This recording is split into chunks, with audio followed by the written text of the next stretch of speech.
Chapter 17, Conquering the West. By the end of the Civil War, the West had become legendary in the eastern states.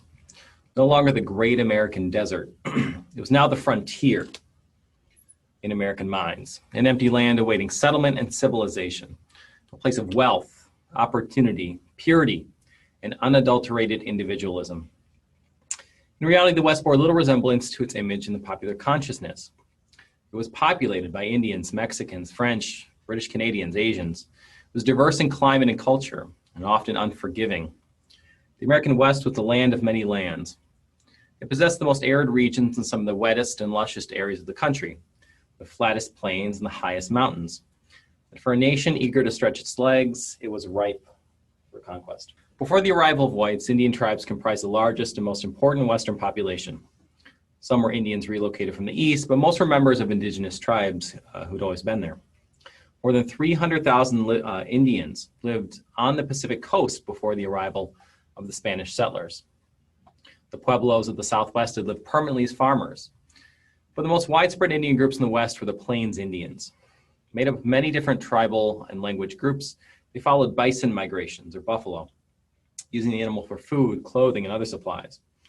Plains Indians proved the fiercest impediment to white settlement out west.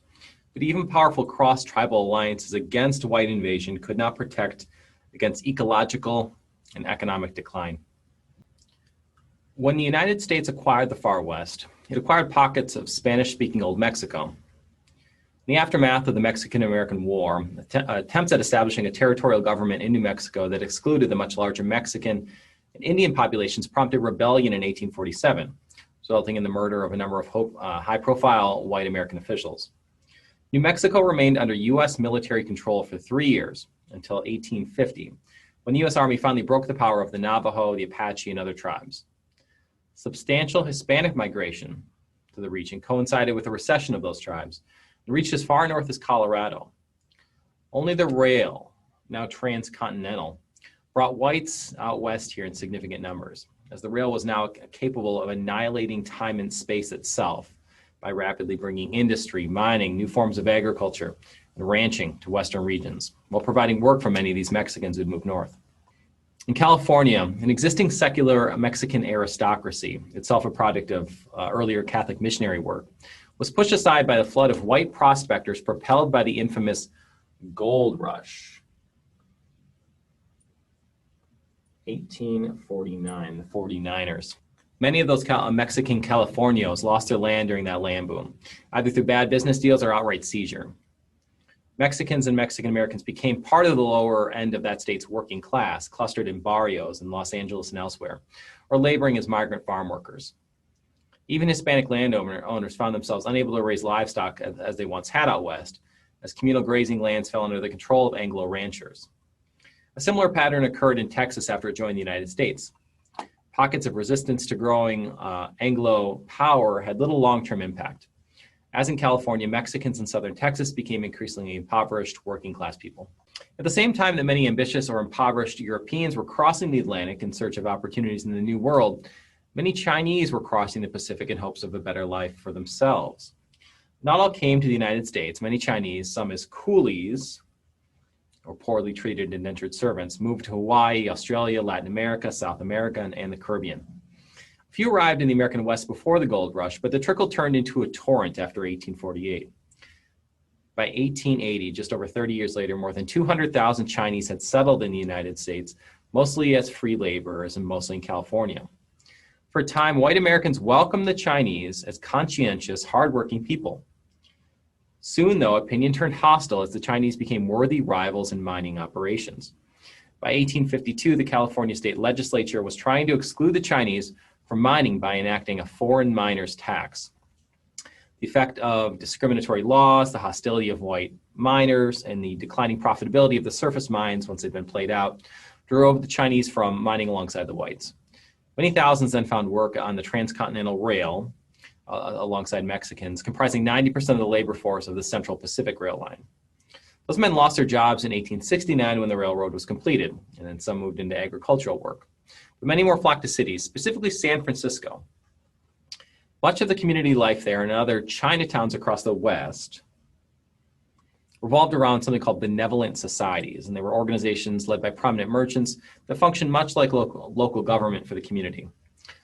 Other organizations, known as tongs, were criminal in nature and worked in the prostitution and opium trade. Taken as a whole, the Chinese usually occupied the lower rungs of the employment ladder out west. They served as common labor, servants, and unskilled factory hands, though some established independent businesses, including laundries, which operated in mining towns for groups of men used to having women wash their clothes. Chinese women, other than prostitutes, came to America much more gradually than the men. While the Chinese were populating the far American West, anti-Chinese sentiment was bubbling among Anglo settlers all across the country. Chinese laborers often accepted very low wages, which stifled union efforts to ensure a fair wage for Anglo workers. The Democratic Party took advantage of anti-Chinese sentiment across the West, as did the Working Men's Party of California, which gained power in the state by promoting anti-Chinese policies. By 1885, anti-Chinese violence had spread up and down the Pacific West Coast.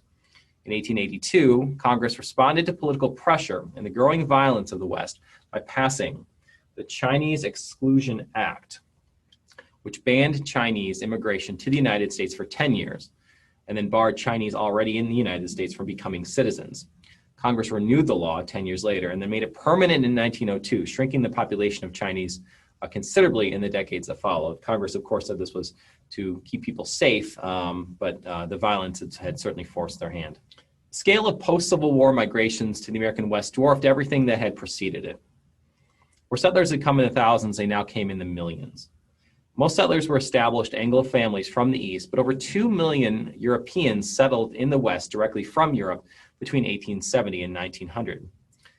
They came for gold and silver, or to try to get gold and silver. They came for the short grass pasture for their cattle and sheep, but ultimately they came for the sod of the plains and the meadowlands of the mountains. The Transcontinental Rail and its subsidiary lines pulled in people from all over the country, and so did the policies of the federal government, including the Homestead Act of 1862. Proponents of the Homestead Act believed it would create new economic markets in the West, and Congress gradually made it possible for an individual, mostly cattle owners, to secure as much as 1,200 acres of land at very little cost. So land was subsidized by the federal government in the West to encourage folks to settle it. Political organization followed immigration. Nevada, Colorado, Dakota, Arizona, Idaho, Montana, Wyoming were territories and then states. Utah was denied statehood until its Mormon leaders convinced the government in 1896 that polygamy, the practice of having more than one wife, had been in fact abandoned. At the turn of the century, only Arizona, New Mexico, and Oklahoma remained outside the control or the political organization of the U.S. The great wave of Anglo-American and European settlement transformed the economy of the far West and tied each region firmly to the industrial economy of the Northeast. Western laborers were paid more than workers in the East, but working conditions were often arduous and job security was not assured. Once a railroad was built, a crop was harvested, a herd sent to market, or a mine played out, hundreds of workers might find themselves out of work in one day.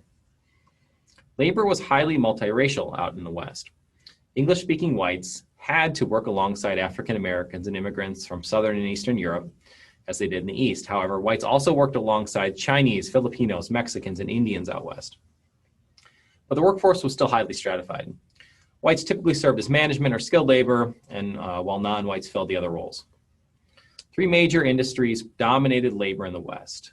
Mining, better jot these down. Mining, the boom bust, ranching, and commercial farming. And each was prone to the cycle of boom and bust economics common to the West. The first economic boom of the far West came via major silver and gold strikes, the news of which would set off a repeating pattern of settlement, boom, bust, and then a choice: create a more permanent economy where that boom had been, or pack it up and leave for the next boom. The first great mineral strikes, excluding that gold rush near Sutter's Mill in California in 1849, occurred just before the Civil War near Denver, and 50,000 men, 50,000 prospectors stormed in. Mining camps grew up overnight. Almost as rapidly as it had developed, the boom ended. Later, the discovery of silver supplied a new source of mineral wealth for residents. Gold in the Washoe district of Nevada set off a boom, only upended the silver rush brought in by the discovery of the Comstock lode. These roaring camps of mining towns of mostly men lasted until the placer deposits finally ran out, when gold was harder to get and you had to go deeper to get it. Then Californian and Eastern capitalists would buy up those claims of the pioneer prospectors and begin to use more difficult process of quartz mining, which enabled them to achieve silver and gold from deeper veins. For a few years, outsiders reaped tremendous profits if they were in the right place at the right time, until 1880, when the Nevada mines played out. In 1874, gold was found in the Black Hills of Southwest Dakota Territory, and prospectors swarmed in. The Dakotas, like other boom areas of the mineral empire, ultimately developed a largely agricultural economy after the mines were tapped. People decided to stay and do something else. Less glamorous than gold and silver were copper, lead, quartz, tin, zinc mining, a process that began with the great Anaconda copper mine in Montana, but created fortunes for investors. Regardless of which mineral it was, men greatly outnumbered women in these mining towns, and younger men in particular had difficulty finding female companionship of comparable age. The sexual imbalance made the market for prostitutes particularly profitable for entrepreneurial women. Of the tens of thousands of people who flocked to boom towns across these decades, few made fast wealth. It must be repeated. Many often worked as wage laborers in corporate mines after the boom period failed to net them the profits they had dreamed of. In the 1870s, nearly 1 in 30 men was disabled by their work in the mines, and 1 in every 80 was killed. Mining remained one of the most dangerous and toughest jobs in America well into the 20th century. The vastness of the far west, and particularly its open range of vast public grasslands, provided the space cattle ranchers needed to grow their empires. Mexican and Texas by ancestry, the cattle business had been developed and perfected by Mexicans before whites had entered the Southwest. Branding, roundups, roping, saddles, spurs, even the Bronco and Mustang breeds that excelled at the work, all of these were Mexican practices and technologies passed on by Tejano cowboys. At the end of the Civil War, 5 million cattle roamed the Texas range alone. Eastern markets offered good prices for steers in any condition, but the trouble was moving those cattle to the railroad centers. Early in 1866, some Texas cattle ranchers began driving their combined herds, some 250,000 head, north into Missouri. The caravan suffered heavy losses, but the effort proved that cattle could be driven to distant markets and pastured along the trail. Suddenly, West Texas had something to offer the booming Northeast. Railroad depots sprung up and closer to the cattle, driving settlement into places like Abilene, Wichita, Cheyenne, Glendive, Montana. Risk dominated the practice. Indians and rustlers frequently seized large numbers of animals, but the biggest risk to profit came from fellow ranchers. Sheep breeders from California and Oregon brought their flocks to the ranges to compete for grass. Farmers or nesters from the east threw fences around their claims, blocking trails and breaking up that open range. A series of range wars between sheepmen and cattlemen, ranchers and farmers erupted out of that tension. The structure of the cattle economy gradually corporatized as eastern speculators flooded the market with cattle, crowding ranges already shrunk by rail lines and by settling farmers. 2 hard winters in the 1880s, divided by 1 searing summer, scorched the plains. The water dried up, the grass shriveled, and hundreds of thousands of cattle perished, taking with them the princely ranches and speculative fever of these new cattlemen. The open range never truly recovered, and the great Western cattle kingdom lost its viability for most participants. The myth and legend of the West captured a special place in the Anglo-American imagination during the 19th century. Many white Americans considered it a romantic place where individuals could experience true freedom in the great wilderness of the continent. The spectacular landscape only perpetuated that notion. The Rocky Mountain School of American Painters celebrated the majesty of the West on their canvases, which Eastern audiences clamored to see. Gradually, these paintings inspired a growing wave of tourism among people eager to see the natural wonders of the far West. Resort hotels sprung up in the 1880s and 1890s at places like the Grand Canyon and in the Rocky Mountains. Americans also came to idealize the rugged, free-spirit figure of the American cowboy, popularized in Western novels like The Virginian.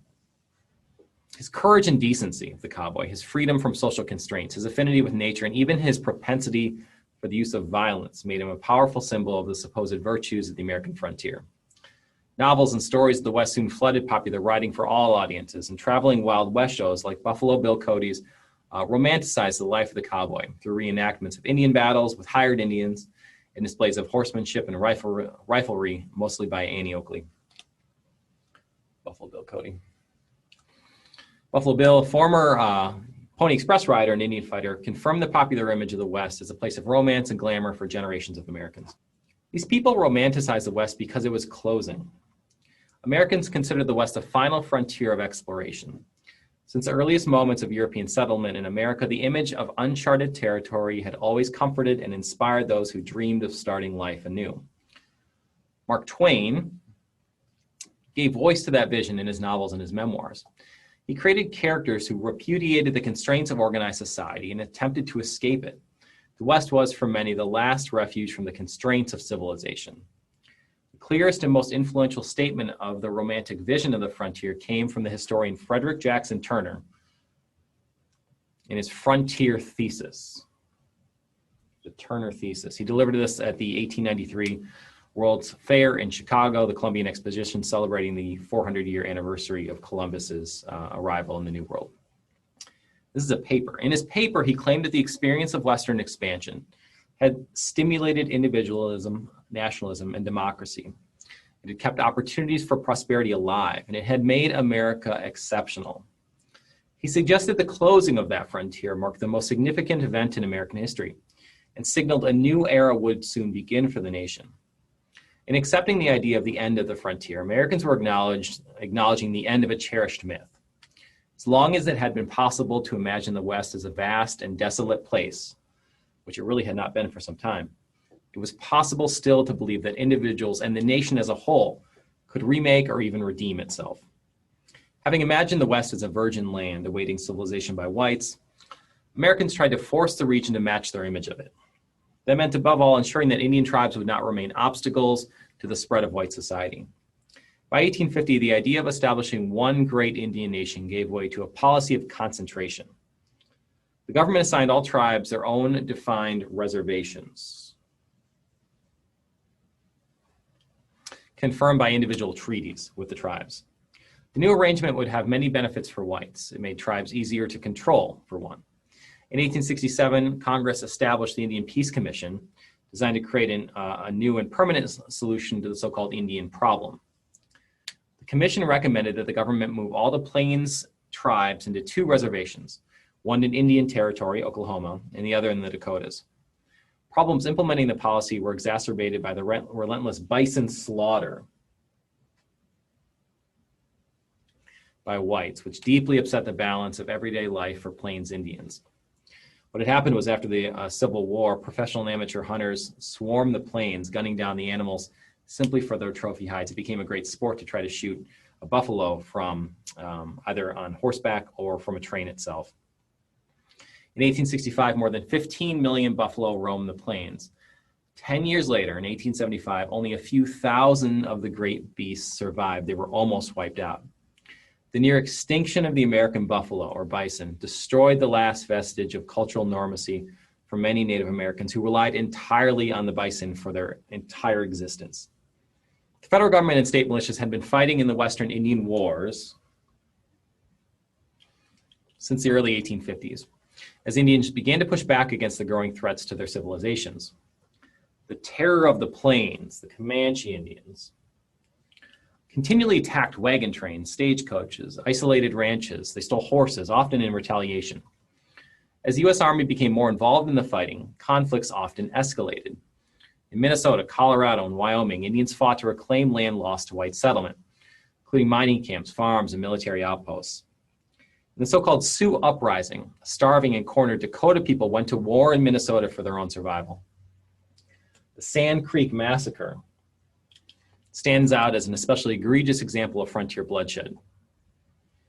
In Colorado, the governor had asked peaceful tribes to congregate at Army posts for protection before an army began an attack on hostile Indians. One Arapaho and Cheyenne band under Black Kettle heeded the warning, and they were butchered in their sleep by the volunteer militia force, largely consisting of unemployed miners, many of whom were apparently drunk. Violence by vigilantes became known as Indian hunting. Sometimes the killing was in response to Indian raids, but considerable numbers of whites were committed to the goal of eliminating the Indian race from the continent, a goal that rested on the belief in the essential inhumanity of Indians and the impossibility of white coexistence with them. Indian fighting was fierce, and battles like the Battle of Little Bighorn, Custer's last stand against 2,500 natives, point to a more balanced conflict than popularly imagined in Western television shows. However, Indians never had the political organization or the supplies to keep their troops united, and they were soon divided and overwhelmed by greater numbers of white soldiers.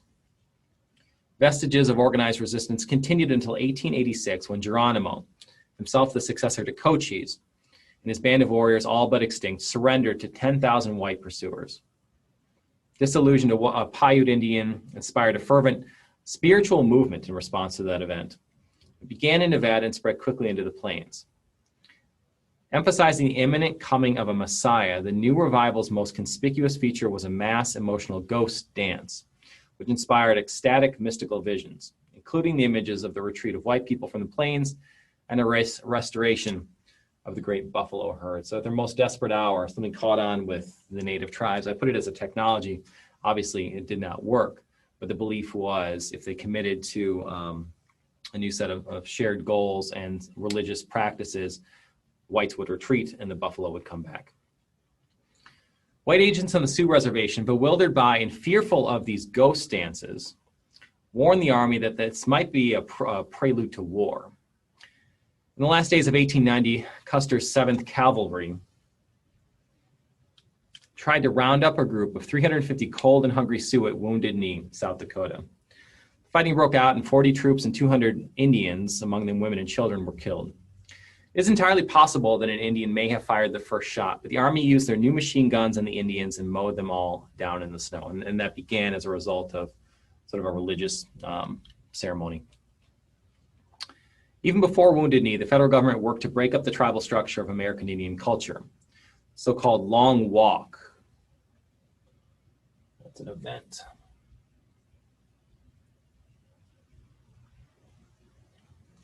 Long Walk describes a series of forced marches on a reservation at Bosque Redondo, so terrible it is remembered to this day by the Navajo people.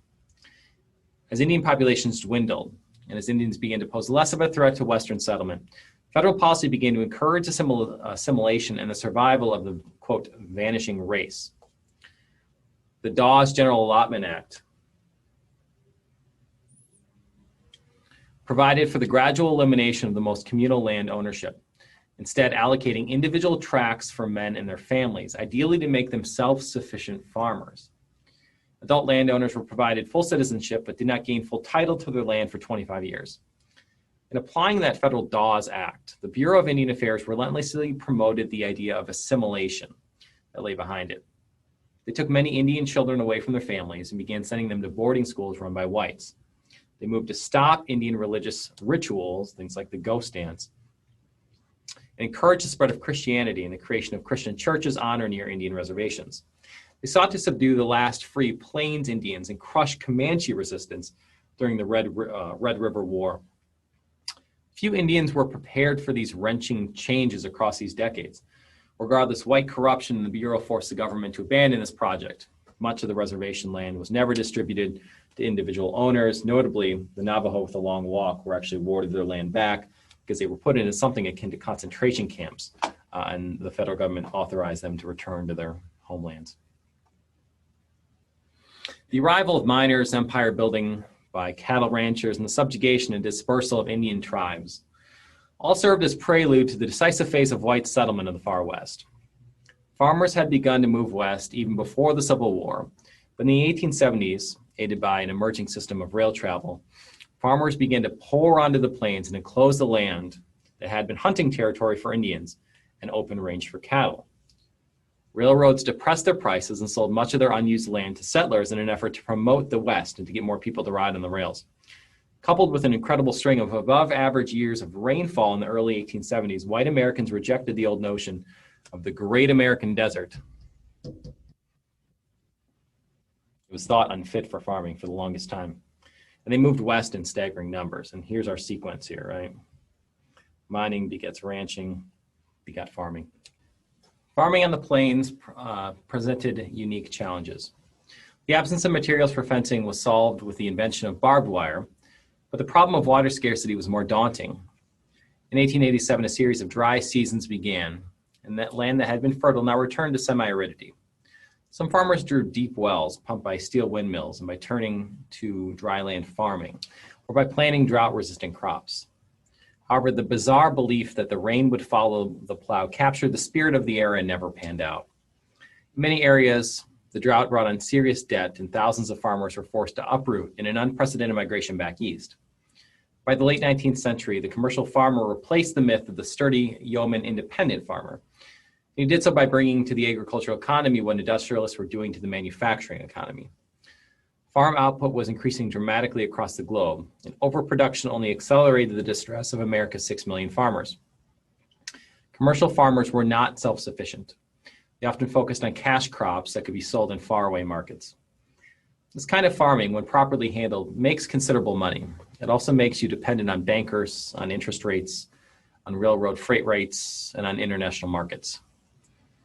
America's 6 million farmers experienced considerable challenges during this era, including manipulative railroad rates, exploitative credit practices by banks, and unpredictable forces in agricultural commodities markets.